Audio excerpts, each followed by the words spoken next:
आज आपण बनवूया सोयाबीनची भाजी।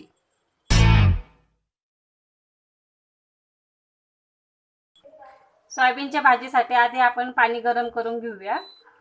2 गिलास पाणी घेतले गरम करायला। आता आपण याच्यात थोडंसं मीठ टाकूया आणि एक उकळी काढूया। आता हे पाणी आपलं तापलंय। आता आपण याच्यात सोयाबीन टाकून देऊया। एक छोटे सोयाबीन घेतलेले। आता हे गरम पाण्यात टाकलेलं आहे मी। आता याला आपण 10 मिनिटं झाकून ठेवूया। चला आता आपण मसाला काढूया सोयाबीनचा। आता गॅस चालू केलाय। कढई तापवून घेऊया आणि त्याच्यात तेल टाकूया 2 चम्मच।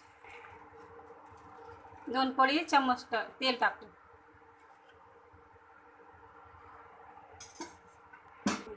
चला आता आपलं तेल तापलंय। आपण सगळ्यात आधी कांदा टाकूया। मी असा कांदा कापलाय थोडा मोठा मोठा। याला हलका हलका आपण ब्राउन करून घेऊया। आता आपला कांदा होत आलाय, थोडासा ब्राउन झालाय। सारखं हलवलं असं लवकर कांदा आपला परतून जाईल।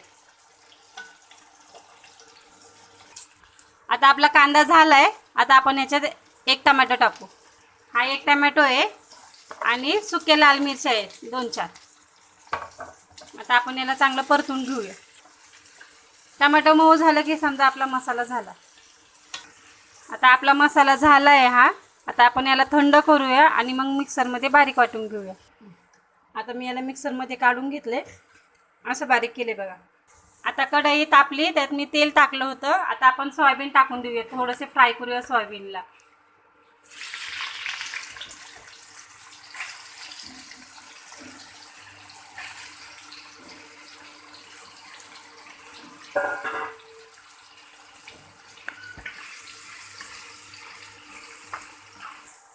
चला आता आपले हे सोयाबीन झालेले आहे। आपण चांगल्याला परतून जेवढं घेऊ तेवढं चांगलं लागतंय खायला। चला आता आपले सोयाबीन झालेत। आता आपण काढून घेऊया आणि मसाला परतून घेऊया। आता आपण याला बाउलमध्ये काढून घेऊया।